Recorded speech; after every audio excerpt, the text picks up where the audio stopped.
So this is a story that flew under my radar. And I'm so sorry that it flew under my radar because I actually am quite impressed at seeing a full-on train wreck. Now, many of you might be typing, "Oh no, Kit. Did another train wreck happen? Did another community get exposed to dangerous chemicals? Did another train just fall over?" No. But this interview on CNN that was conducted by Kaitlan Collins was an absolute train wreck. Nathan Wade, remember him? Nathan Wade, the guy who was going after Trump in Georgia, had to be bailed out by his attorney. And I got to tell you, you know what? All these people that were coming after Trump, all these people who thought they could arrest them or get Trump off the ballot, they are their own worst enemy. They are the biggest hypocrites ever. And this is where all of you can collectively laugh at a fool, somebody who was not ready for this job. And by the way, just got to say this, Kaitlan Collins being paused like this is a very bad pause. It's a very bad pause. So when you pull up this video, if you see in the show notes, this is not a face you want to wake up to in the morning. What is your current relationship with the district attorney? Just as outlined earlier, we are great friends. We speak regularly. The conversation has changed, though. Whereas before, our conversations were about this case. I'm sure you could imagine and appreciate the amount of time that it takes that you have to pour into a case a case of this magnitude, trying to prosecute those defendants. But our conversations have shifted to how are you handling? Oh no. He no longer has his main squeeze anymore. It's like, hey, remember when we were spending taxpayer money on vacations? Remember when we were living it up? Remember how you used your position to get me in, Fanny? I miss you, Fanny. I miss you. Nothing's more pathetic than that conversation between two exes like, "Hi, I miss you." The threats that are coming your way, are you being safe? Democracy, the case will live on, kind of thing. Just to clarify, when did the romantic relationship between the two of you start? Aw. Okay, Kaitlan. Why you talking about romance? All right, Nathan. Tell us how Fanny swept you off your feet. Yeah. So we get into. There's been this effort to say that okay, these exact dates are at issue, and these exact dates are. I'm getting signaled here. Uh-oh. His attorney's like, shut up, you idiot. No comment. Just like that lawyer told Fresh and Fit. Don't say anything. Guys, you're killing me. No comment. But you know how Nathan Wade is. Dr. Nick, you know what I'm referencing here. Nathan Wade was just a boy being a boy. He's just that's it. Like, it's boys being boys, man. Nathan Wade is getting that signal from his lawyer, like, no comment, shut up, no comment. Yeah,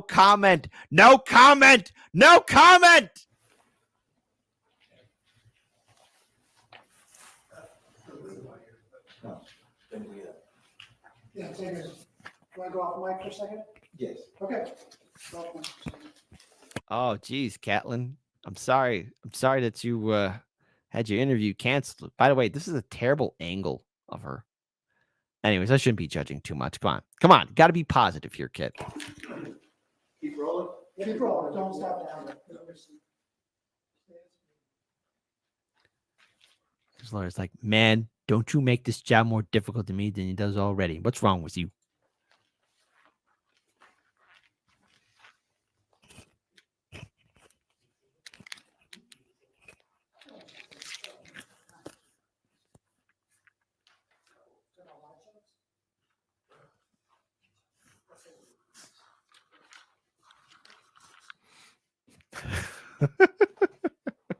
Don't be upset, Kaitlan. It's all good. It's all good. You just hey, it comes with the territory. That's good? Yeah, good. Okay, we're good. Good. We asked. Everything okay? Yeah. Just to revisit the question, it was to clarify when the romantic relationship started and when it ended. Sure. So, I believe that the public has, through the testimony and other interviews, the public has a clear snapshot that this is clearly just a distraction. It is not a relevant issue in this case. And I think that we should be focusing on more of the facts and the indictment in the case. Well, I ask because obviously it's still a pending matter. It's going to be before the Court of Appeals. And you talked about how proud you were of all the work that you did in this office. And I think the question that people have when they hear from the Court of Appeals, this isn't happening until next spring, is did the relationship jeopardize that work that you did in this investigation? And therein lies the issue. See, now this guy, like any other person part of the system, he's giving his well coordinated answers because his lawyer told him, stop being stupid, stop being dumb, don't make this more difficult than it already has to be. Why we wouldn't touch upon the work of the Court of Appeals or some higher court, because it's a pending issue before them. I think that we should allow them, take a step back and allow them to take the evidence that they have and do their work, make the decision. Right. But you did testify to this, and you were asked on the stand about when it started and when it ended. It just wasn't completely clear, because before it said before the indictment, which was August 15th here in Atlanta, and then later the answer was at the end of that year. And so I think that was the clarity that people were seeking of when it started and when it ended. Sure. And there again, there's a question before the court. And that is the crux of the question. I don't choose to say or do anything that would jeopardize the case or the court's ruling. I prefer to allow them to make their decision based upon what they have and accept it. Do you believe, as you reflect on this, that your relationship with the district attorney was a mistake? Absolutely not. Absolutely not. What I believe is this whole conversation is a distraction. That's all. It's a tool to stop the train, to slow down the inevitable, which is the trial of the defendants named in the election interference case. It's all a distraction, but let's talk about the distraction. A media consultant for Nathan Wade interrupted a taped TV interview Wednesday as the ousted former Donald Trump prosecutor was being grilled on the timeline of his relationship with Fulton County, Georgia District Attorney Fani Willis. That's right. Oh no, turns out Fani and Nathan Wade's little hanky-panky is out there for the whole world to see. The bizarre moment unfolded after Wade revealed that he still regularly speaks with Willis and has told the embattled DA that the election interference case against the former president will live on despite his removal. When did the romantic relationship between the two of you start? CNN's source host Kaitlan Collins asked Wade before the intrusion. Yes, so we get into there's been this effort to say, okay, these exact dates are at issue, and these exact dates are. The former prosecutor began to respond, and when he apparently noticed his handler waving off camera, he said he was getting a signal there, getting that little signal, and the pair huddled away from Collins for nearly a minute, apparently discussing how to answer the simple question. Wade smiled as he sat back in his chair after the impromptu consultation.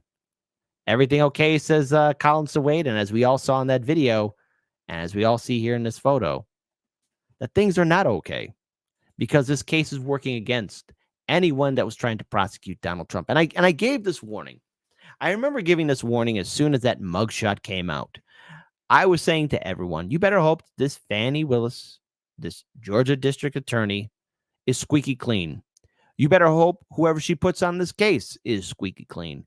Because if it doesn't turn out the way you want it to turn out, Trump's going to come back stronger. And already, no matter how this ruling will happen, just like the Trump mugshot, just like the ruling in New York City, Trump will capitalize on it. whether victorious or defeated. He will win. His supporters are not going anywhere. His supporters have said they gladly vote for Donald Trump. The whole meme being shared online, I would rather vote for the felon than for Joe Biden, is becoming very, very popular, especially amongst independents that were perhaps maybe leaning towards Donald Trump. So many Americans are sick and tired of the hypocrisy from the Democrats. Now, a lot of liberals will say, well, gee, Kit, you just seem to be praising Trump. No, I'm not. But I gave this warning that these Democrats, everyone that's going after Donald Trump, you better hope that they're squeaky clean, that they don't have skeletons in their closet, because now everything is starting to implode. Even that ruling in New York State that Donald Trump faced off against, it's one big nothing burger. And that still didn't prevent Donald Trump from losing support. In fact, it helped him gain support, just like that mugshot. It helped him gain support.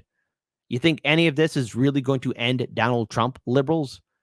No, but it will end all of you and your credibility, especially amongst voters, because voters can see that the Democrats have a whole bunch of criminals and hypocrites and fraudsters and people who just want to swindle and lie and prey upon people's fears. So many people, especially the mentally challenged, vote blue no matter who crowd, are hoping that Donald Trump gets arrested. Well, he's not. He's part of the club. He's part of the system. And at one point, he used to be a Democrat. I don't know how this entire situation will play out for Nathan Wade, but his credibility and everybody going after Trump in Georgia should be called into question. The entire case should be dismissed. It's a distraction, and it truly is one. The case won't live on, and if it does, it will live on in history as a failed attempt of trying to, what? Put a president behind bars, to make him feel bad. The amount of corruption and fraud that happens in America, not to mention during elections, well, I'll start losing count because there's a whole tome. Hell, there's a whole library of corruption and a lack of election integrity in the United States. What we are witnessing isn't anything new, but it is pathetic seeing the absolute attempt to try and derail Trump fall apart. But it's okay. It's all okay. The Democrats and all these people who have Trump derangement syndrome are going to do something else entirely stupid as they crap their pants continuously in fear of the upcoming November due date, which will be the time when the American people will cast their vote. Good luck, Democrats. You're going to need it. But like I said before, I'm going to be laughing at you.